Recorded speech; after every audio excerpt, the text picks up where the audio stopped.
मला फडणवीसांकडून अपेक्षा होती, मी न्यायासाठी मुख्यमंत्र्यांना भेटणार, सत्याचाच विजय झाला पाहिजे, देशमुख कुटुंबानं अन्नत्याग करू नये, हा लढा मी लढणार असा शब्द सुप्रिया सुळेंनी दिला.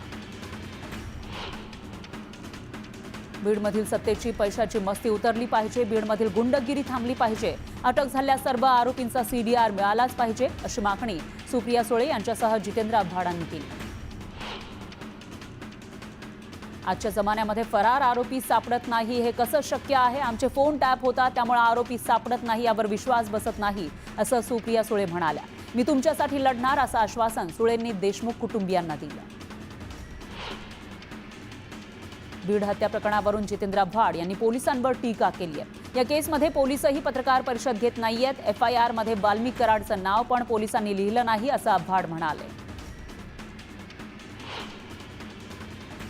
6 ते 11 तारखेपर्यंत झालेल्या तपासात गोलमाल झाल्याचा आरोप मस्साजोग ग्रामस्थांनी केला. गावात भीतीचं वातावरण आहे, न्याय मिळेल अशी अपेक्षा आम्हाला नाही असं ग्रामस्थ म्हणाले. आम्ही आंदोलन केल्यावरच आरोपी सापडेल, न्याय द्या, नाहीतर दररोज आंदोलन करणार असा इशारा मस्साजोगच्या ग्रामस्थांनी दिलाय. देशमुखांच्या आरोपींना फाशी होईपर्यंत माघार घेणार नाही असा पवित्रा ग्रामस्थांनी घेतला. सुप्रिया सुळेंकडून संतोष देशमुख यांच्या कुटुंबियांचं सांत्वन करण्यात आलं. यावेळी संतोष देशमुख यांच्या आईला अश्रू अनावर झाले. माझा राम गेला, लक्ष्मण कुठवर धावणार, आम्हाला तातडीनं न्याय द्या अशी मागणी संतोष देशमुख यांच्या आईनं केली. छत्रपती संभाजी राजेंच्या बद्दल आक्षेपार्ह लिखाण केलं गेलेलं आहे. या संदर्भात महाराष्ट्राचे सायबर विभागाचे जे प्रमुख आहेत IG सायबर यांना मी सांगितलं आहे की त्यांनी तात्काळ विकिपीडिया किंवा त्याची संबंधित जी यंत्रणा आहे त्यांच्याशी बोलणी करावी आणि त्यांना ते हटवून देण्याकरता त्या ठिकाणी सांगावं. जी काही प्रक्रिया त्याकरता करावी लागते ती प्रक्रिया करावी. पण अशा प्रकारचं आक्षेपार्ह लिखाण हे ओपन सोर्सवर अशा पद्धतीनं राहणं हे अतिशय चुकीचं आहे. त्यामुळे ते तिथनं निघालं पाहिजे. या दृष्टीने सगळी कारवाई करण्याचे आदेश दिलेले आहेत. सर, पण असं होतं की विकिपीडियावर नॉर्मली कोणी पण एडिट करू शकतं आणि ते टाकू शकतं. तर या संदर्भात काही ऐतिहासिक ज्या गोष्टी असेल त्या संदर्भात काही सूचना वगैरे करणार? आपल्याला ही कल्पना आहे की विकिपीडिया हे काही भारतातनं संचालित होत नाही. हा एक ओपन सोर्स प्लॅटफॉर्म आहे. त्याचे काही नियम आहेत. त्या नियमानुसार त्याच्यामध्ये कोण लिहू शकतं याचं एडिटोरियल राईट्स काही लोकांना असतात. त्यामुळे अशा प्रकारे आपल्याला निश्चितपणे त्यांना हे सांगता येईल की ज्या ऐतिहासिक गोष्टी आहेत त्या गोष्टींचं असं तोडून मरोडून किंवा चुकीच्या पद्धतीनं लिहिणं हे योग्य नाही. या संदर्भात तुम्ही काहीतरी नियमावली तयार करा. हे जे प्रकरण आहे या सगळ्या प्रकरणांमधून असं वाटतंय का की समाज माध्यमांवर जे काही दाखवलं जातं त्याच्या संदर्भात एक नियमावली करणं गरजेचं आहे? हे निश्चितपणे गरजेचं आहेच. मात्र आत्ताची परिस्थिती अशी झाली आहे की समाज माध्यमाचं पूर्वी जॉग्राफिकल ज्युरिस्डिक्शन असायचं, त्यामुळे नियम करणं सोपं होतं. आता जॉग्राफिकल त्याला ज्युरिस्डिक्शन उरलेलं नसल्यामुळे त्याची नियमावली करणं हे कठीण आहे.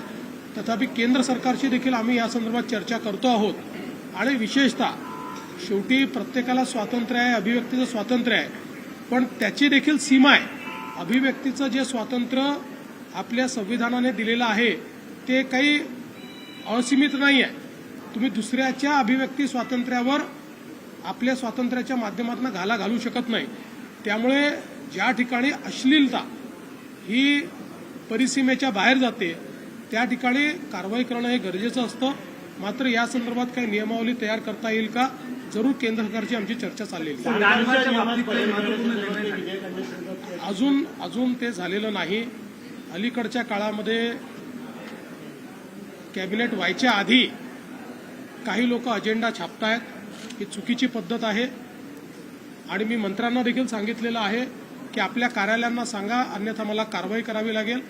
कॅबिनेटचा अजेंडा हा त्या ठिकाणी पूर्णपणे गुप्त असतो. त्याचीच शपथ आपण घेतलेली आहे. याच्यातनं काही लपवण्यासारखं काही नाही. पण जे नियम आहेत ते नियम आहेत.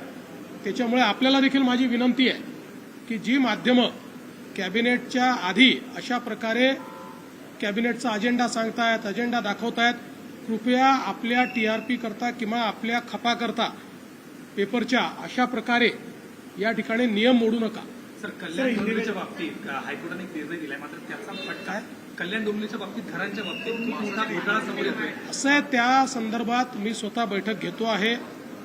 एकीकडे जे खरे गरजू लोक आहेत यांना कसं प्रोटेक्ट करता येईल, आवश्यकता पडली तर त्याकरता आम्ही सुप्रीम कोर्टात देखील जायला तयार आहोत. सन्माननीय आमचे जे तिथले आमदार आहेत त्यांनी, आमचे जे आता प्रदेशाचे अध्यक्ष देखील आहेत रवींद्र चव्हाण, यांनी मला ती पूर्ण घटना लक्षात आणून दिलेली आहे. आणि या संदर्भात पोलिसांनाही मी सांगितलेलं आहे की ज्या बिल्डरने हा खोटेपणा केलेला आहे त्यांच्यावर कारवाई करा. आणि जे लोक जेन्युइन बायर्स आहेत, सगळे जेन्युइन बायर्स नाहीत पण मोठ्या प्रमाणात जेन्युइन बायर्स आहेत, तर त्या संदर्भातली सगळी माहिती मी तिथल्या कमिशनरकडनं घेतलेली आहे. आवश्यकता पडली तर सुप्रीम कोर्टात जाऊन देखील त्याला कसं प्रोटेक्ट करता येईल, कारण आता यातल्या काही इमारती सरकारी जमिनीवर बांधल्या आहेत. त्यामुळे आता त्याला कसं काय नियमित करायचं हा प्रश्न आहे. जिथे काही नियम तोडून बांधलेला आहे तिथे आपल्याला नियमाचं प्रशमन करून त्या ठिकाणी मान्यता देता येईल, या संदर्भात आम्ही लक्ष घालतो.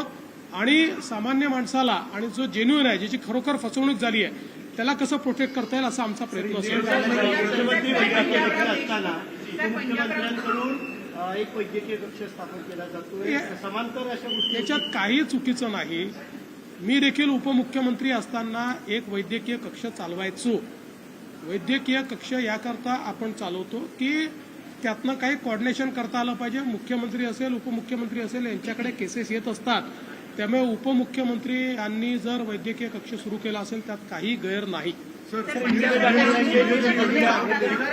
विकिपीडिया पे छत्रपति संभाजी महाराज के खिलाफ जिस प्रकार की बातें लिखी गई है, इसका हम निषेध करते, इसके भर्त्सना करते. और हमने हमारे जो साइबर विभाग के प्रमुख है, जो आईजी साइबर है, इनको ये कहा है कि वो विकिपीडिया से बात करें और जो भी यंत्रणा इसको संचालित करती है उनसे बात करके ये सारी चीजें विकिपीडिया से निकले, जो गलत है, जो झूठी चीजें है वो निकले और सही चीजें उसके ऊपर आए, इस प्रकार का प्रयास करें, ऐसा आदेश दिया है.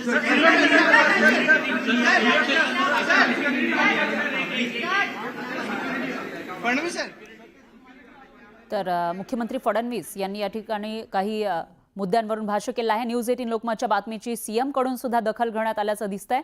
बिल्डरवर कठोर कारवाईचे आदेश दिल्याचं मुख्यमंत्री फडणवीस यांनी सांगितलेलं आहे. आणि त्याचबरोबर ज्या लोकांनी या ठिकाणी जी घरं ही अधिकृत करता येतील त्याविषयी सुद्धा चाचपणी करणार, वेळ पडली तर सुप्रीम कोर्टामध्ये जाणार असं सुद्धा इथं फडणवीस यांनी म्हटलेलं आहे. न्यूज 18 लोकमतनं जो मुद्दा मांडलेला होता तिथल्या लोकांचा, त्याची दखल मुख्यमंत्री फडणवीस यांनी घेतलेली आहे. बिल्डरवर कठोर कारवाईचे आदेश दिल्याचं सीएम फडणवीस यांनी सांगितलंय. याशिवाय ज्यांची फसवणूक झाली आहे त्यांना न्याय देण्याचा प्रयत्न करणार असल्याची ग्वाही सुद्धा मुख्यमंत्री फडणवीसांनी दिलेली आहे. आणि काही इमारती सरकारी जमिनीवर उभ्या आहेत असंही मुख्यमंत्री फडणवीस यांनी सांगितलंय.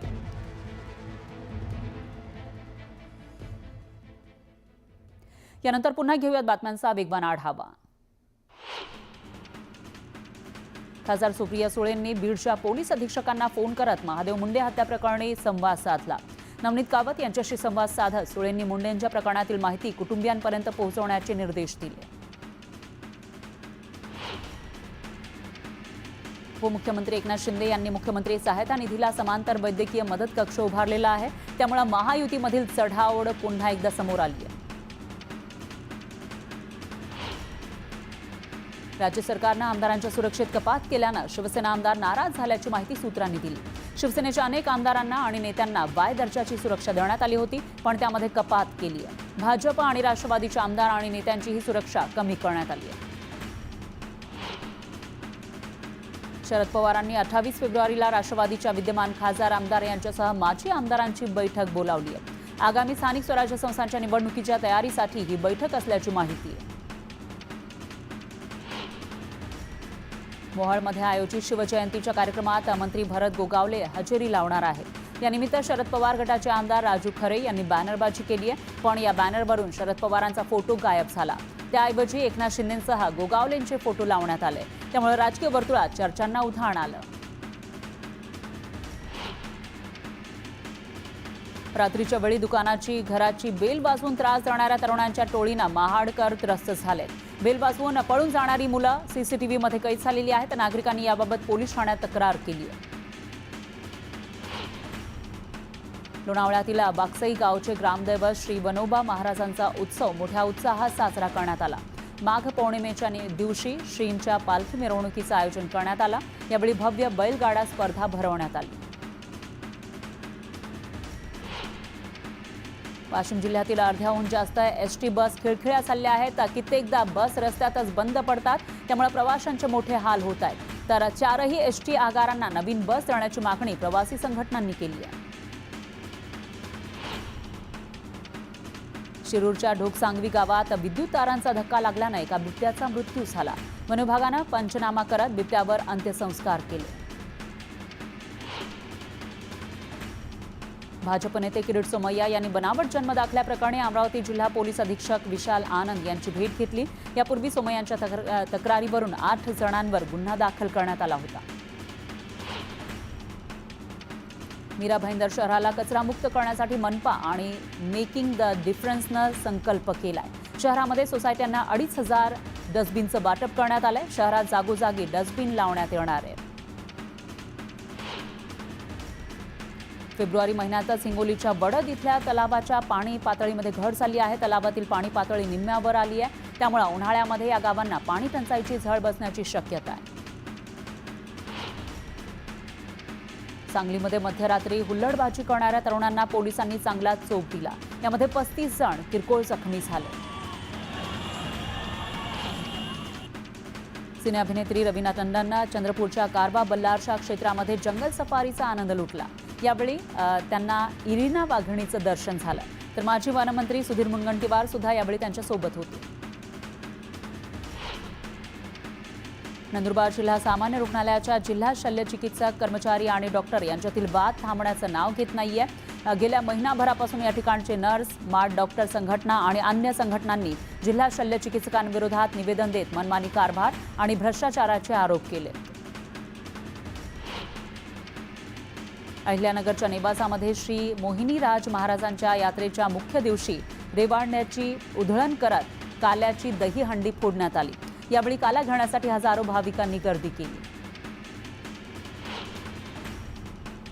आंबेगाव तालुक्यातील महाळुंगे पडबळ गावात बिबट्याचा वावर वाढलेला आहे. राजू आवटे यांच्या घरासमोर बिबट्यानं मांजराचा फडशा पाडला. ही घटना सीसीटीव्हीमध्ये कैद झाली आहे. बिबट्याचा बंदोबस्त करण्यासाठी पिंजरा लावावा अशी मागणी ग्रामस्थांनी केली.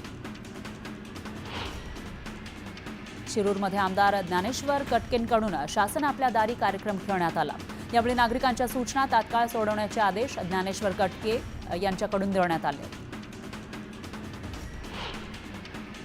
रायगडमध्ये JSW कंपनीच्या विरोधात शेतकरी आक्रमक झाले. मागण्या मान्य होत नसल्यानं शेतकऱ्यांनी जिल्हाधिकाऱ्यांची भेट घेतली. कांसाई ते डोळवी भागातील शेतातून कंपनीची 440 केबीची इलेक्ट्रिक वायर गेली आहे. त्यामुळे शेतकरी भयभीत झाले. देवगड तालुक्याच्या गट शिक्षणाधिकाऱ्यांच्या गलथान कारभारामुळे संपूर्ण जिल्ह्यातील प्राथमिक शिक्षकांचं वेतन रखडलंय.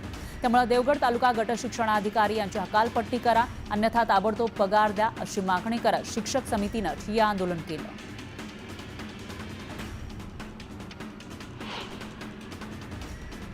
यानंतर घेऊयात एक छोटासा ब्रेक.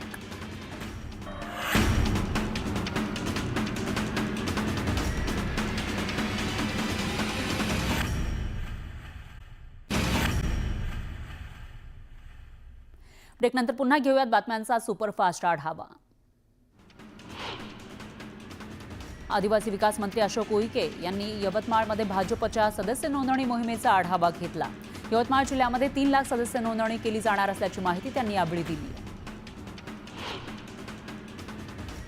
लोणावळा तालुक्यामध्ये संपर्क स्वयंसेवी संस्थेच्या वतीनं आरोग्य शिबिराचं आयोजन करण्यात आलं. 16 गावातील नागरिकांनी या शिबिराचा लाभ घेतला. मुख्यमंत्री युवा कार्य प्रशिक्षण योजनेच्या प्रशिक्षणार्थ्यांनी जिल्हाधिकारी कार्यालयावर धडक मोर्चा काढला. फेब्रुवारी महिन्यामध्ये प्रशिक्षणाचा कालावधी संपणार आहे. त्यामुळे सेवेत कायम करण्याची मागणी या आंदोलकांनी केली. मालेगाव बनावट जन्मदाखले प्रकरणी SIT कडून 19 जणांवर गुन्हा दाखल करण्यात आलाय. तर 3000 लोकांना नोटीस पाठवण्यात आली. हिंगोलीच्या वसमत तालुक्यातील मळापूरमध्ये नंदिकेश्वर देवस्थानच्या यात्रोत्सवाला सुरुवात झाली आहे. नंदिकेश्वर महानंदीच्या दर्शनासाठी हजारो भाविकांनी गर्दी केली. साताऱ्यामध्ये प्रशिक्षणार्थी तरुणांची जिल्हाधिकारी कार्यालयावर धडक पाहायला मिळाली. मुख्यमंत्री युवा कार्य प्रशिक्षण योजनेअंतर्गत पुन्हा कामावर रुजू करून घ्यावं अशी मागणी या विद्यार्थ्यांनी केली.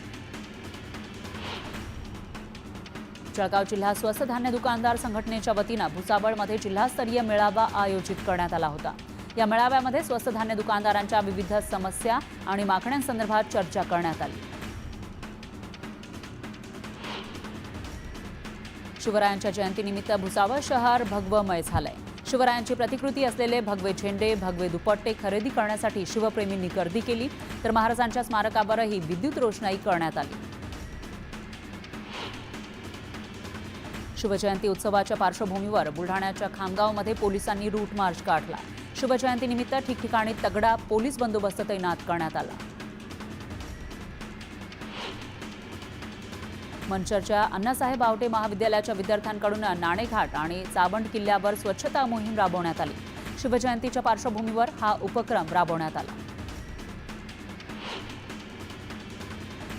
शिवजयंतीच्या पार्श्वभूमीवर देहू रोडमध्ये पोलिसांच्या वतीनं रूट मार्च काढण्यात आला. रूट मार्चमध्ये वरिष्ठ पोलीस अधिकाऱ्यांसह कर्मचाऱ्यांनी सहभाग घेतला. वर्ध्याच्या छत्रपती शिवाजी महाराज चौकातील शिवरायांच्या पुतळ्याचं वर्षभरापासून सुशोभीकरण करण्यात आलं होतं. दरम्यान पुतळ्याच्या सभोवताली लावलेले कारंजे 6 महिन्यांपासून बंद आहे. त्यामुळे नागरिकांनी संताप व्यक्त केला. वेंगुर्ले तालुक्यातील निवती किल्ल्यावर शिवप्रेमींकडून स्वच्छता करण्यात आली. किल्ल्यावरील बुरुज, तटबंदी, बालेकिल्ला परिसर स्वच्छ करण्यात आला. तुळजापुरात पकडण्यात आलेल्या MD ड्रग्ज प्रकरणाचे धागेदोरे थेट मुंबईपर्यंत असल्याचं चौकशीतून समोर आलंय. या प्रकरणी आणखी 2 आरोपींना पोलिसांनी ताब्यात घेतलंय. नंदुरबारमधील शहादा शहरामध्ये भरधाव कारनं दोघांना उडवलं. अपघातात 22 वर्षीय मुलासह 54 वर्षीय आईचा मृत्यू झालाय. तर कार चालकाविरोधात गुन्हा दाखल करण्यात आला. यानंतर घेऊयात एक छोटासा ब्रेक.